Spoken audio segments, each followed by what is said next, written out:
यह कहानी है एक ऐसे गांव की जो बेरोजगारी और बेकारी के दंश से बुरी तरह प्रभावित है। यहाँ के लोग जीवन यापन के लिए संघर्ष कर रहे हैं। बेरोजगारी की इस त्रासदी में छिपी है वह सच्चाई जो विकास और आधुनिकता की चकाचौंध में अक्सर अनदेखी रह जाती है। और सुनाइए और सब ठीक ठाक है। जो गाँव अपना से पास सोचते थे कि मुलाकात होता, आज मुलाकात हुई है। वो कहे कि अपना पैसा माले बहुत जरूरत है। रजनीश भैया, अरे एक ठो का पैसा दिए रहे तो मार के बैठ गए, हम परेशान हैं। 15-20 हजार दे दिए रहे नोखा, तो अब मिलते नहीं है, मुँह नहीं दिखावे। कहाँ मिल जाए तो का बताई सारे का, हम बहुत परेशान। ए हरिया हद आएगा, ए सुन तो कहते जब से मिले है तो हमारा ये बताओ पैसा कब दे है भाई? पैसा बहुत गरीबी है, का बताई। देखी पेट उठ सुखान जाल रहा है, नौकरी सौकरी की व्यवस्था करिल्ला है, का बताई। देखी फटा पुरान हाल जब है बदरिया में औ फांसी सोची थे लगाए ले। बदरिया में फांसी लगा बता अपना नहीं, ये शमशान है, फांसी लगा ले, फांसी के बाद है आप अरे चलो चल भाई रजनीश का बताइए, जा फांसी ओसी ना लगाए।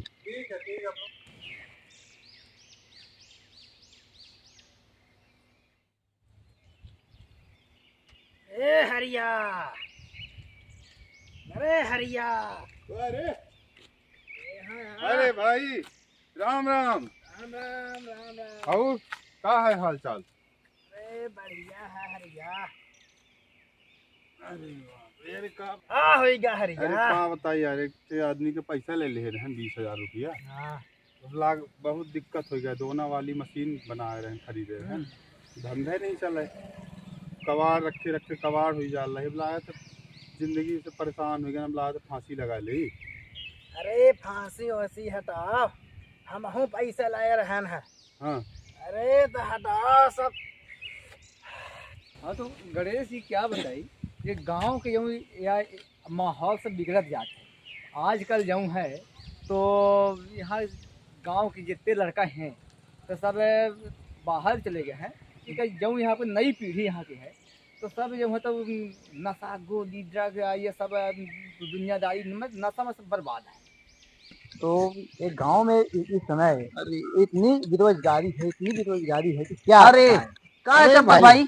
और भाई कैसे? ये हमारा चंपक भाई है। अरे भैया अरे तो ये रजनीश भैया है हमारे, तो बढ़िया अच्छा काम वाम करते पुट्टी उट्टी का। लेकिन इस समय बेरोजगार ये भी है, मान लो पूरा गांव ही बेरोजगार है, क्या बताएं, बड़ी समस्या है भैया। हाँ भैया चलिए आपसे मुलाकात। अरे झोला झंडी है कहाँ की? अरे मैं परदेश से आ रहा हूँ। अच्छा, मैं भी गांव में बेरोजगार था। हाँ कुछ काम था नहीं गांव में। हाँ। और कुछ काम मिल भी नहीं पा रहा ठीक से। हाँ। तो फिर हमने परिवार से सलाह लिया कि भाई हम घर से बाहर चले जाते हैं, कुछ कमाते माते परिवार के लिए भी बचा के लाएं। तो चलो बैठ के बात करते हैं, बहुत दिन बाद मिले। आइए चलिए यहाँ बैठ। देख भाई ऐसा है कि इसमें जो है ना, मैं आपको आज बहुत बड़ी बात बता रहा हूँ, बहुत बड़ी बात है ना। ये पैसे की क्रोनोलॉजी आपको समझना पड़ेगी। इस प्रकार से गणेश चंपक अपने भाई, दोनों मित्रों रजनीश भाई, हाँ। कि किस प्रकार से गांव में बेरोजगारी आई है बताने लगते हैं। पहले इस गांव के लोग अत्यंत खुशहाल और संतुष्ट जीवन व्यतीत करते थे। वस्तुओं और सेवाओं के आदान प्रदान के माध्यम से व्यापार और जीवन दोनों सहजता और सहयोग पर आधारित थे। उदाहरण के लिए किसान अपनी उपज का एक हिस्सा लोहार, कुम्हार और अन्य कारीगरों को देता था और बदले में उन्हें उनकी सेवाएं और आवश्यक वस्तुएं पूरे वर्ष प्राप्त होती थी। इस प्रकार सभी लोग एक दूसरे के साथ सहयोग और व्यावहारिकता से जीते थे। फिर अंग्रेजों का शासन आया और उन्होंने गांव की इस संतुलित व्यवस्था को तोड़ने के लिए एक नई आर्थिक प्रणाली लागू की। उन्होंने गांव के पूरे 100 परिवारों को 1,000 टोकन यानी 1 लाख टोकन दिए और कहा कि अब से इन्हीं टोकन के माध्यम से चीजों का आदान प्रदान आप लोग करेंगे और टैक्स भी भरेंगे और 1,000 का 500 ब्याज सालाना देना पड़ेगा। यह एक षड्यंत्र था, क्योंकि गांव का उत्पादन और सेवाएं कितनी भी बढ़ जाएं, वह सीमित टोकन से 1.5 लाख नहीं बना सकते थे। इस कृत्रिम व्यवस्था ने गांव में आर्थिक असंतुलन पैदा कर दिया। लोग अपनी जरूरतें पूरी करने के लिए पैसे की कमी महसूस करने लगे। हर कोई अधिक से अधिक टोकन जमा करने की कोशिश करने लगा ताकि उन्हें अगली बार कर्ज न लेना पड़े। धीरे धीरे लोग अपने उत्पादों को महंगे दाम पर बेचने और दूसरे के उत्पाद सस्ते में खरीदने की कोशिश करने लगे। इस प्रतिस्पर्धा ने गांव में प्रेम और सहयोग की भावना को खत्म कर दिया। इस व्यवस्था का सबसे बड़ा प्रभाव यह हुआ कि साल के अंत तक कुछ लोग पूरी तरह कर्ज में डूब गए, उनकी जमीन जायदाद छिन गए और वे आर्थिक रूप से टूट गए। यह स्थिति बहुत ही भयावह थी क्योंकि किसी एक का लाभ दूसरे के नुकसान पर आधारित था। इससे गांव में आपसी सहयोग की जगह ईर्ष्या, द्वेष और नफरत ने ले ली। जो लोग कर्ज में डूब गए उन्होंने अपने कार्यों को तुच्छ समझकर छोड़ दिया। पैसे के लिए लोग अपने गांव, परिवार, यहाँ तक कि माता पिता को छोड़कर शहरों और विदेश में जाने लगे। गांव की संस्कृति, ईमानदारी और आपसी प्रेम अंग्रेजों की इस आर्थिक साजिश के कारण ध्वस्त हो गए। फिर भी भारत आज भी सोने की चिड़िया है।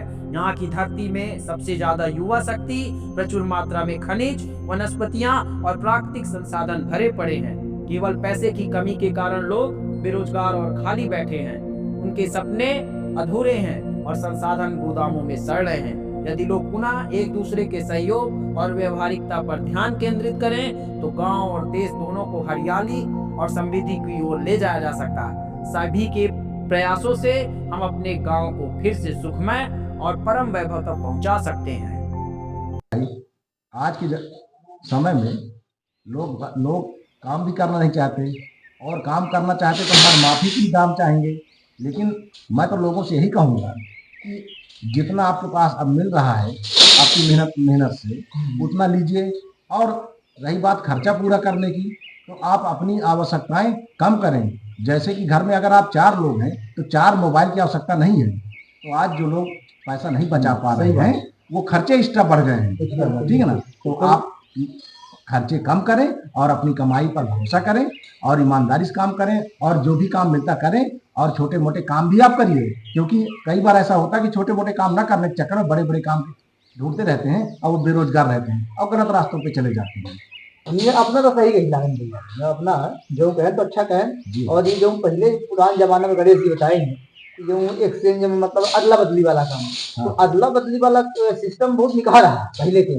जैसे मान ले अपने पास जो चीज है तो वो हमका दे दे, और जो हमारे पास है वो अपना दे दे जरूरत पड़े पर। हाँ तो चलिए मैंने उनका समझा देख होगा है कहाँ वो जो का कुछ कह दे। हाँ, आजकल युवाओं का समझा बहुत बेकार हो गए हैं। कहाँ गए यार बच्चे, कहाँ है, कहाँ कूद तो नहीं गा यही है कि वही कहाँ थे वो को है वही आई वो ना यार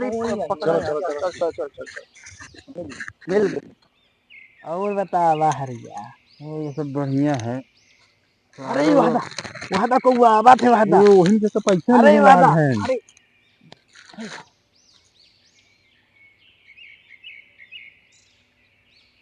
ए हरिया कहे मुझ बहुते चलो जा देख पहचान गया इनका। अरे बैठा है समझावा कर्जा ले है तो मुंह लुकवाए की काम होई। नशा नाश का द्वार है, व्यसन विनाश का, समझ गया कि नहीं। अरे भैया आए हैं सबको तो कहा समझावे आए हैं। अब यह गांव देख पूरा खाली हो गया है, तू पते 2-4 ठो युवा है और भटका थी से पिया खा, तो ऐसा करके देख 10,000 हमार ना दे तो जो दोना वाली मशीन लाए है तो मत ये हमारे भैया के खेत है तो इनके खेतों में काम करते हैं, कुछ पैसा दे। हाँ ये खेत हमारे थे, ये पूरा खेत पड़ा है कहीं। हाँ तो इनका साथ दे तो खाना पीना तो गेहूं वहूं दे हैं करिए, ठीक है ना। और जो उनको हेल्प पैसा थी और घर नहीं आए परेशान हो के जरूरत नहीं है। हाँ हाँ बिल्कुल नहीं परेशान हो के सब जन मिल के आपका घर बनवाएंगे, ठीक है ना। तो लेकिन आप लोग गांव के जिम्मेदार नागरिक के रूप में आपको जरूरत है गांव की और देश की। आप चलो कुछ ना कुछ काम करिएगा, दुकान खोलिए, ठीक है ना। और क्या कहते आज के बाद नशा वशा नहीं करना है। आप समझना की बात, खाली नहीं बैठे का है, पैसा नहीं है कोई बात नहीं, एक दूसरे का सहयोग करके व्यवहारिकता से इस गांव को हम लोग फिर से खड़ा करेंगे, एक दूसरे की हेल्प करना है। ठीक है सर, हो गया। अब हम अच्छे से काम करेंगे। अब हम लोग के दिमाग समझ में आ गया है कि बिना पैसे के भी बहुत सारे काम किए जा सकते हैं। पढ़ाएंगे बच्चों को, जो उनके माता पिता देंगे तो लेंगे। अपना गोल्डन टाइम खराब मत करो, काम करो, ऐसे फालतू मत बैठे रहो तो आगे बढ़ोगे एक दिन।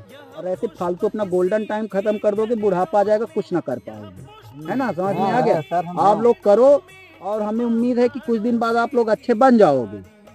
अच्छा ही करेंगे और अच्छी मेहनत करेंगे। हाँ ठीक है, बस हम लोग यही समझाने हैं।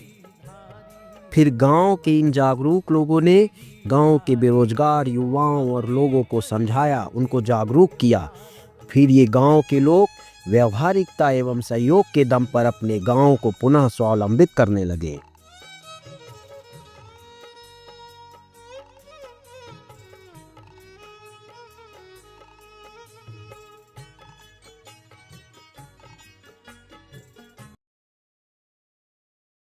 भाई बहुत दिन बाद आए।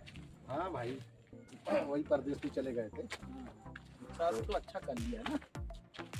हाँ, ये हम लोग ये क्या है ना कि मतलब हरिया का पुटा। अरे ये हरिया घर हाँ, है। हरिया का घर अरे भाई यार, हाँ, मिले हरिया से। हम लोग हरिया, अरे बढ़िया बन गए भाई। सब आप लोगों की दया है, सब ऊपर वाले की माया है। ये हम सब लोगों ने मिल करके बनवाया है। करने लगे। जी जी जी, चलिए पोताई उताई भी करने लगे। जी, और हरिया भाई बहुत तरक्की कर लिया। बस आप लोगों के सहयोग से आज ये घर बढ़िया बन गया है और बढ़िया काम धाम कुश्ती का काम भी कर लेते हैं। अभी अभी आए, कपड़े वगैरह रखते हैं। तुमने एक बात सिद्ध कर दी है कि बिना पैसे के और सिर्फ व्यावहारिकता और सहयोग के बल पर कोई भी व्यक्ति बड़ा बन सकता और अपना जीवन यापन कर सकता। बहुत अच्छा, बहुत बहुत बढ़िया। जैसे कि सुरेंद्र भाई और गांव के अन्य लोग हैं, और ये साबित करता है कि व्यवहारिकता में एक शक्ति है। आप सभी लोग एक दूसरे की मदद करके आज सुरेंद्र भाई का घर बनवा दिए। आज सुरेंद्र भाई भी सब अपने काम धंधे में लग गए, अच्छा है। और पूरे गांव को भी धन्यवाद, गांव में लोग जागरूक हो गए हैं। अरे भाई, हाँ वो एक लड़का और था इनके साथ, हाँ, जो हमको 2 साल पहले मिला था। अच्छा, जो नशा करता था। हाँ, उसका क्या हाल चाल है? अरे उसका तो बहुत अच्छा इस समय कारोबार है। वो तो कॉलेज में पढ़ाने लगा है और दुकान भी खोल लिया है। ओपनिंग है उस दुकान की। अच्छा, तो चलिए सब लोग चलते हैं भाई। नहीं, बुलाए थे, बुलाया था हमें। हाँ हाँ, तो हम लोगों को हमें जाना ही है, तो चलिए आप लोग चलते हैं। जी जी बिल्कुल।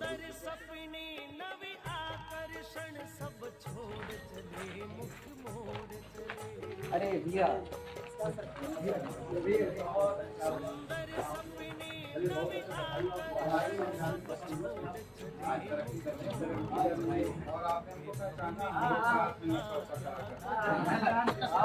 नशा में आप घूमा करते थे, आज दुकान खोलिए।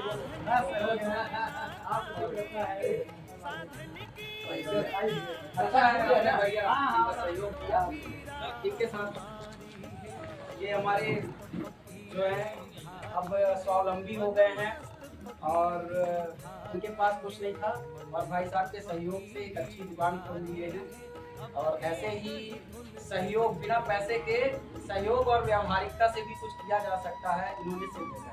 सब लोग जोर से ताली बजाएं।